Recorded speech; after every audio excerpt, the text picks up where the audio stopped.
And this technique melts them all. It gives you direct access to the heart, which is a stargate to the universe.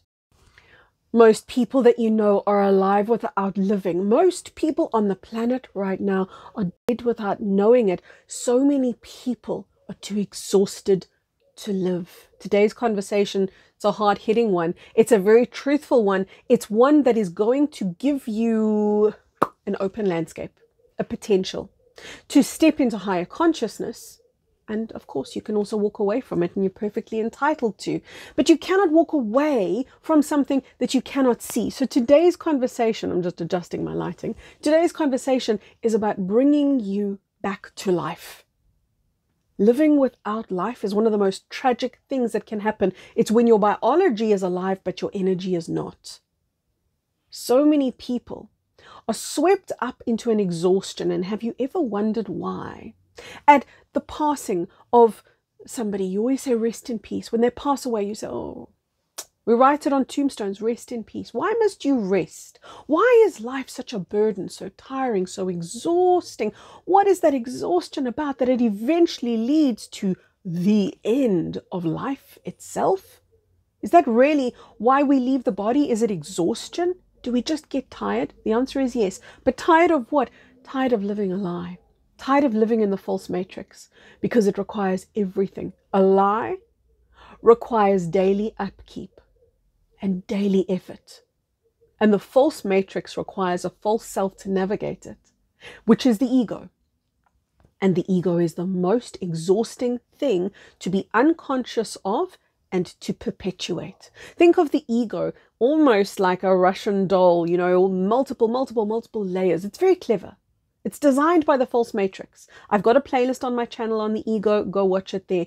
It's designed by the false matrix to perpetuate confusion and disconnection, and to bring the lifelessness of the false self to represent you. So think about it that way. Think about you're dragging the body around this heavy thing. We talk about our baggage. Oh, I got so much baggage. We're dragging the body around. Why? Because we're not living in it. We're living in the brain. We're living in the head, which is a disembodiment. Think about words that we use like the head of a corporation. Why is it the head of a corporation? Why are these words? If we look at, you could say, oh, that's just a play on words. Or I could say to you, well, if we look at the etymology of these words, we might find some very deep-rooted spells in the English language, but I don't want to get into analysis. Instead of analyzing, oh, there goes my lighting again. Instead of analyzing what, ooh, can Kerry talk and do her lighting at the same time? Yes, she can. So instead of analyzing what it is that these words mean, I want you just to reflect that we've been living life in the head, letting the head run us. So we're running our own life from the head, and we are being run by heads of state. We are being run by talking heads until we get into the body. We're not alive and we're not powerful. Ha! The upkeep of that lie, the maintenance of the lie is just too big. It's just too taxing. It's just too draining, especially now when every cue is being sounded every day from the universe over and over again. And that signal, that cue is saying, come back to life. Come back to your truth. It's time to live as truth, to discard the many cloaks of illusion that the ego is, that the false self is, and to let that light that's inside shine, emerge, which is you coming back to life. But there is a threshold that we cross when we undergo this process. And it's one that most people will dig their heels into the ground at this exact threshold that I'm going to describe to you. And they will say, whoa, no, baby, no, I'm not crossing that threshold. Why? Why? If there's a threshold you're going to cross it and then come back into life, why wouldn't you cross that threshold? Because the threshold requires you to feel. It requires you to connect. And everything in the false matrices condition was telling you to disconnect. Everything. And there's an obedience, there's a loyalty to the past because there's a past self. And we do not know who we are outside the parameters of that false self. So if we let go of the past, we're letting go of our identity. And the past dictated, and the past said, think, analyze, facts over feelings. These things sounded very rational. Oh yeah, that's right. Facts over feelings. Oh yes, think before you speak. Nobody's going to fault you for saying things like this, because we didn't understand what energy was. We didn't understand what infinity meant. So I can think about infinity for infinity. I'm still going to be no closer to understanding my infinite nature until I experience it. We never understood that emotions got neutralized when we felt them, because we were conditioned to do two things with emotions: project them at another person. We love bombed others. That was one way of projecting an emotion. And I've got to keep fixing my lighting every time I move my hand. We learned to throw vases in the midst of anger. We learned to throw words around. We learned to project our feelings at others so that we didn't have to feel them. And then if we did, we suppressed them. So those are the two things that we learned with emotions. Either you express it by projecting it at somebody else, or you suppress it. So the more we analyzed, the more we suppressed, we were no closer though to the state of discharging emotions, which is why we kept emotions around. We spoke about our baggage. That was our baggage. We kept emotions around because we didn't understand that in minutes we discharge what we feel. But to feel requires the presence of the true self. And the presence of the true self is available in the true now, which is timelessness. The true now is not the present moment. It is presence itself. The true now is where you exist as infinite wisdom. The infinite self must come into embodiment for you to experience life, for you to come alive, for you to fulfill your purpose of being alive. Have you ever heard those annoying sayings, very enlightened people, if you say to them, what's the meaning of life? They're going to say, to be alive. And you're going to go, why don't they tell me? Why are they keeping it a secret? That can't be it. But that's exactly it. The meaning of life, the purpose of life, is to be alive. But to be alive, you've got to first realize, I wasn't alive before. My biology was, but my energy wasn't, because I wasn't connected to my energy, because I learned that all of that stagnant energy that was only waves meant to pass through me, I learned that defined me and made me bad, so I rejected all of it. So I stopped connecting. And I disconnected, got up into the brain. That was the story of humanity. I'm going to share with you some techniques. Very simple, very, very simple techniques to help you to connect to the true self. The whole month of May in my online community is devoted to this, to connect to our mastery, which is the true self, which requires us to connect beyond the image of who we think we are, the image to whom we have been obedient, the image that our family gave us, the image that we lived up to in society or tried to live up to. The entire month is devoted to this. If you're watching this after May, the replays are going to be in the library, because stepping outside of the image into the true self, into your actual mastery, is the most fulfilling thing that you could ever do. And we're being called to do that now, to live a life devoid of life, to live a life devoid of spirit and your connection to it is it's an emptiness, it's a heaviness, it's an exhaustion. Again, that's what I spoke about at the beginning. Why are people too tired to live right now? Think of the head, your head, as an antenna. Oh, there goes my lighting again. I am recording on a Galaxy S23 Ultra. If anyone has a solution for me that helps me with this issue that I'm having every time there it is, every time I move my hands, there goes the lighting. There must be a setting, and I'm sure somebody in my audience is genius enough to tell me what to do so that I don't have to keep adjusting the lighting manually. It's driving me nuts. The head, think of it as an antenna. Your brain, the round ball on top of a pole, the pole being the body, all right? Think of the antenna, which is your brain, as being designed to receive or to broadcast information. But you can only broadcast from the body. Until you're broadcasting from the body, you can only receive energy. In other words, you can only be directed from the outside. You're not in charge of your life until you come alive on the inside. That threshold I spoke about earlier that people don't want to cross. Don't want to get into my feelings because they're bigger than me. Don't want to get into my emotions because they're the scary things that control me and make me act like a lunatic. So learning, therefore, two things. Number one, how to connect to the true self. Number two, how to let the true self discharge all of those waves, those transient waves of energy, so that you come into an embracing of who you are as an energetic being instead of a disowning.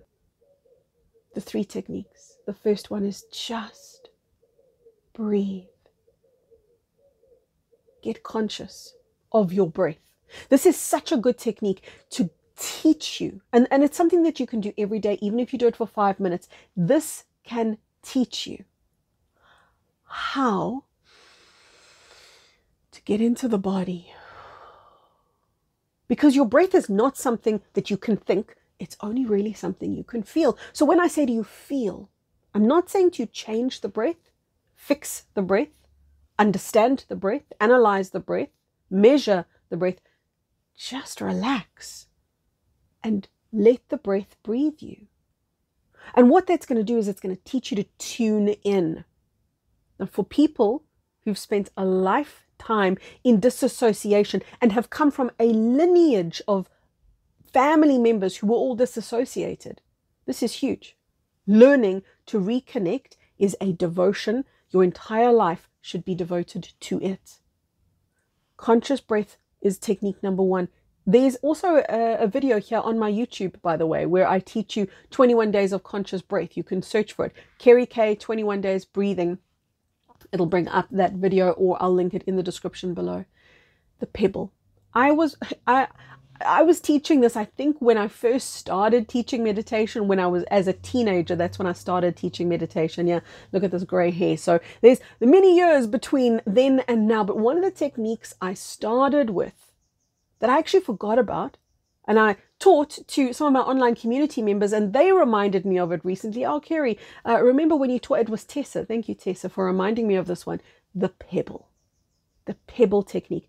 Think about a pebble that you would throw across water if you were skimming pebbles on a lake. Flat surface of water, you're skimming a pebble. It's almost, not quite, but it's almost frisbee shaped. So it's not a round rock. I want you to think of a pebble that's smooth and has almost an oval shape, and it's kind of flat on the top and the bottom, so that you've got a feeling now, a visual that's going to be translated into a feeling, and that feeling is what I want you to connect with. The feeling of the pebble dropping down, down, down, from the crown of your head down into your chest. Just imagine, and as you imagine, you feel that pebble dropping down, down, down, into your heart, dropping deeper down, down, down, past your heart, dropping down the chakric column, past your solar plexus, all the way down until you get to your belly. And then even beyond that, until you get to the root, your root chakra, which is your perineum. You let that imagined stone, that beautiful smooth pebble, just sit there. And what it's going to do is it's going to give you a sense of your presence, your weight. We were taught, oh no, you don't want to weigh anything, especially as women in this world. You want to be as light as a feather. So we tried so hard to be lighter and lighter and out of the body. And spiritual people just want to be lighter and lighter and not dense. But you've got to become physical to transcend physicality. You've got to first get into the physicality. So that pebble technique really supports that teaching. The third is this is my favorite one. Hand on the heart. Any hand. Whatever's comfortable for you, and you want your hand just in the center of your chest because it's going to cover the heart muscle as well as the heart area. And then give yourself a little moment here And in the moment that you gift yourself, I want you to let yourself feel the heat from your hand touching your chest. And feel that transference of heat from your hand melting into your chest and into your heart, and how your heart relaxes into that softening, into that expanding, into that. You are now present in your heart. And now you're thinking with your heart, so to speak, which actually means you're feeling with the heart. Ordinarily, to feel with the heart, which is where the broadcast signal that I spoke about earlier actually comes from, to think with your heart ordinarily, or to connect with your heart, requires you to go through the many layers of protection, which is the many layers of hurt that exist over the heart, in the same way that the ego or the false self was set up as a multi-layered being. There are these multiple layers over the heart, and this technique melts them all. It gives you direct access to the heart, which is a stargate to the universe. Just let that in. This is the journey back home, right here in your heart, right here. This is the journey back home. So you got to stop analyzing life and start experiencing life. You got to stop thinking, you got to start feeling. You've got to let yourself experience who you are as a soul, as the true self, which requires connection, the willingness to connect. I teach you all of these techniques in my online community. Many of you will have picked them up on your own along the way. And if you want to carry on doing that, it's okay. Do what works for you. Honestly, do what works for you. For those who want the guidance, I've got it. I'm there for you. I will take you on the master's journey into yourself. A lot of people say to me, oh, I'm not ready for that. You are more ready than you realize, because we're here at the threshold of ascension. This is not just the threshold of you moving into the true self. This is the threshold of ascension, because both of those two things are interlinked. You are practicing being in a 5D body by connecting to the true self. You are practicing the disconnection from the false matrix, which is where the false matrix finally becomes powerless over you, and you experience things like autonomy, sovereignty, discernment. People use these words without understanding that they're actually feelings, they're experiences. The most powerful thing that I want you to know about yourself is that you are energy. So when you try to override feelings, you are overriding you as an energetic being. But at the same time, all of those feelings are here to be discharged. When I talk about feelings, let me say all of those emotions are here to be discharged. And there is a distinction, by the way, between feelings and emotions. Emotions are feelings that have congealed. They emote you. They put you. Energy in motion is what an emotion is. And they originate as feelings. Feelings that are unfelt become emotions, just so that you know the distinction between the two. The opportunity for you to discharge all of that stuck energy so that you can feel the true energy of you is what this life is for, is what this life is about. I'm going to leave a video for you here. Oh, there goes my hand on the lighting one more time. So on that note, I'm going to love and leave you from my heart all the way into yours. Watch this video next. Talk to me in the comments section. Bye-bye for now.